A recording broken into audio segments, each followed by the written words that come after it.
Erica and Sharon are sisters who began their grief journey in 2006 when Erica's 10-year-old son Austin drowned.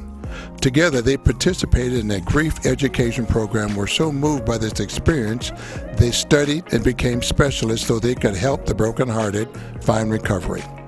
In 2015, tragedy struck their family once again when Erica's oldest son Donovan was killed in a motorcycle accident. Erica and Sharon are committed to sharing their experiences of love, loss, and healing through this podcast. Now your grief specialists, Sharon and Erica. Hey friends, welcome back. Thank you so much for joining us today. Good morning. Thank you. I'm so glad you guys are here. We're going to be talking about a very serious subject, my friends, and that is suicide. Let's talk about this suicide, which is deadlier than sharks, snakes, cars, lightning. It can take us out in a moment if we are the family that has experienced it, if we are the person that is having the thoughts that it's a possibility. You know, it's really insane. This last year has been pretty crazy because we have had quite a few celebrities that have, very publicly committed suicide. And it's just really, really shocking because when you think about, the average celebrity, money, fame, all these things that we wish that we could have. And these people from the outside looking in, we think, oh, shit, they have all this stuff going for them. Why? Why would they then take their own lives? The saddest part is that we don't know. We don't know what happens with them. We don't know what's going on inside of their head. We don't know what they're thinking. Surviving and fighting is brave, friends. You matter. We want you to know that you totally matter. And what happens a lot of times, Erica, when a man commits suicide, they call it selfish or cowardly. And oddly enough, when it's a woman, they call it she was lonely. There was nobody in her life. Isn't it weird how we put those stigmas on them? That is weird that even in death, you still have to separate it by, male-female stereotypes, which is really sad because to the family, the surviving family, none of that matters. It's so easy to consider yourself a burden when you're having these thoughts. It's so easy to think, nobody would want to talk to me. Well, I'm here to tell you right now, I'll listen to you. I know Erica would listen to you. But it's so Absolutely. Easy to get inside our head and think, nobody wants to hear what I have to say. Or these thoughts are crazy. I shouldn't share them with anyone. You and I had a conversation, and you asked me, did I ever consider suicide? And I didn't. I was surprised. I actually had to really reflect. I felt I would have been okay if I didn't wake up, and just died of natural causes in my sleep. But I never considered harming myself because I knew making that choice for me would have destroyed Lewis, destroyed Jordan, and I did not want to ever inflict any additional pain on them. So what you're telling me is that you had a reason why. You found that Correct. reason why, and you hung on to that reason why. Wouldn't you think that? Correct. Would that be great advice for you to give our friends? Like, hey, find your one reason why. Your one reason, your one. And if you can find that on, any given day, then the next day you try to find a second reason. After having this conversation, I realized that I had never even asked Lewis that question. And so I asked him, I said, did you ever consider suicide? And he was out of town, so this was all via text. And he said, no, he didn't. He said, but there's still days that he wishes he were dead so he could be with his boys. I'm so glad that you said that, because I deal with so many grievers that say to me, I don't want to live anymore. I don't want to be here. I just want to go. And I'm here to tell you 100% that grief feels like that. You feel that you don't want to be here. I remember when Donovan died, putting my hands on my knees and bending over and just wanting to be gone, just wanting to be out of here. And people say that, and I think sometimes when we hear grievers say that, it causes us to it takes our breath away, almost. It's like, but as support and friends for them, we need to ask the follow-up question, Erica, and that is, do you have a plan? Have you thought about how you're going to do it? It's okay to say, I don't want to be here, because that's what it feels like. But the next question, we need to ask the follow-up question. Yeah, I mean, that is what it feels like, because you miss your loved ones so much. I miss my boys so much. I absolutely wanted to be with them. But, you know, and it's like in life, you know, when you have more than one child, you're torn, because it's like, yeah, I can go be with those boys, but then I'm leaving Jordan behind. So it's not fair to him either. So yes, I never had a plan. I never thought about actually harming myself or taking my life, but I just knew the pain was so bad that I did feel like I wanted to die. Correct. Absolutely. So I actually have heard that so often from grievers that I love going in that conversation with them and letting them know, hey, it's okay. That's what it felt like. I remember it feeling that way for me. And that's why I asked you that question, because I actually had never asked, you and I had never had the conversation. So it's kind of cool that you asked Lewis and I asked you. Yeah. And here we are, Austin's been dead 12 years, and Donovan we're going into our 4th year. So, I mean, yeah, that's a long time to leave those questions, you know, on the table. So what brought us to this point is that actor Christopher St. John took his life by suicide a couple of weeks ago. But in the process of all of that coming up through social media, you and I found a video with Mr. St. John and Pastor T.D. Jakes, where he is literally telling his story about regret, which is one of the things that we talked about, his pain, and his not identifying that his son had mental illness. And there were a couple things that struck me in that whole video, but one of the things was that Pastor T.D. Jakes really tried to get him to change his mind in the conversation, to really try to get him to cross over, but he wasn't there yet. You and I talk about the demon that we're grieving, that we're fighting, and that demon. The demon is not all the things I wish I had done differently. Right. You know, and the thing that came across for me, because I saw it on social media and I shared it with you, but I wasn't able to listen to it until later that night. You were like, no, you have to watch it. The only thing that came across for me was his pain. Yeah.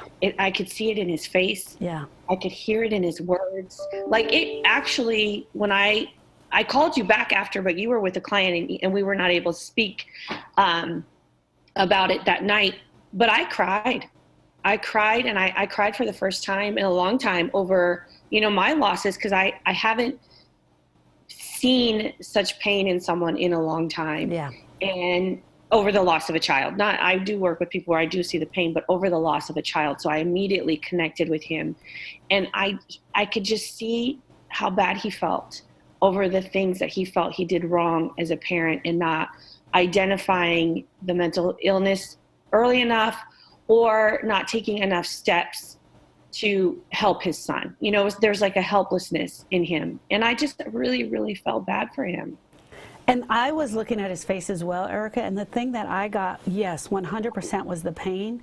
But as the thing that I was coming back, I was looking at him from a grief recovery specialist, is that the actual attempt to try to get him to change his thought, which was at that point, I felt that we all needed to jump in a pool with him and say, yeah, grief sucks. It's the worst thing ever. And one of the other comments that was made was that guilt goes along with grief. Guilt is part of grief. And that's absolutely not true. We share that all the time. Right. You know, and that, I think that is so profound to get that message out, because as a parent, you always feel guilty about something. Yeah. You always feel you do something wrong every day.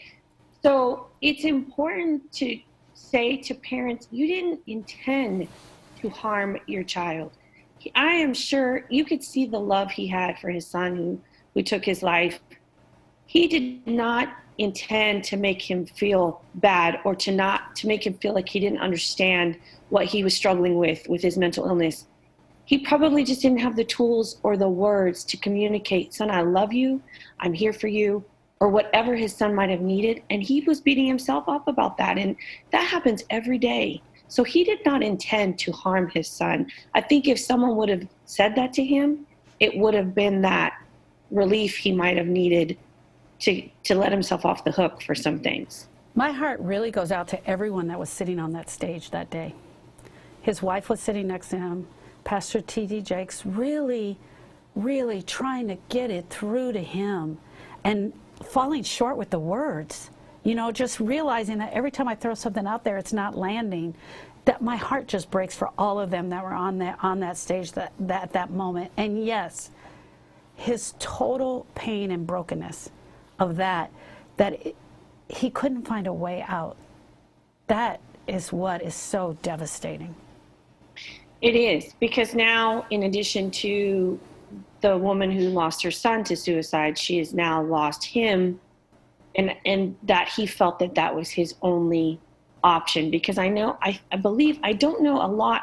I do know that I think he has one other or maybe two other children. So now they don't have a father. They're without a brother and without a father. So They have lost two people they loved with all of their hearts to this horrible thing of suicide. So let's switch over a little bit and talk about the people that are absolutely considering suicide as an option, Erica. Just before we end the show, I want to go there and let them know that they totally matter, that we're here for them.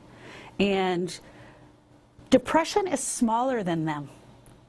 It feels so big, and these thoughts feel so big, but I just want to get across that depression is smaller than you. And maybe you and I could just give them some reasons to think, or to think that they can go on for 2 more days, or 3 more days, or 4 more days. But I think the days when you feel that bad, to say a day to someone is too long. You have to say, do a minute. Get through this next minute. Get through this next hour, half hour, hour. Break it down into the tiniest components and then see where you're at. I love that. I love that. Because you can't predict when the next new option might show up. You can't predict when something beautiful might show up. You cannot predict when the clouds might be formed just perfectly in the sky for you to know today is not the day. Right. And if you don't wait that 5 minutes or that 10 minutes, you won't know. I love that you said break it down even more. We want to let you know you're cared for even if you don't feel like it. It may feel like you can't reach back out now. That's okay. The world will lose something amazing if you choose to make this choice. You matter, and you're here for a reason. There will be so many people affected by your decision. And then, there's so many people that do make this choice and don't leave a letter or a note. So then the people left behind are always left with the question, why? Yeah. What could I have done? Yeah. And we get that question why anyway, but you take it and put it all capitalized and make it big and giant, and that's what people are left with when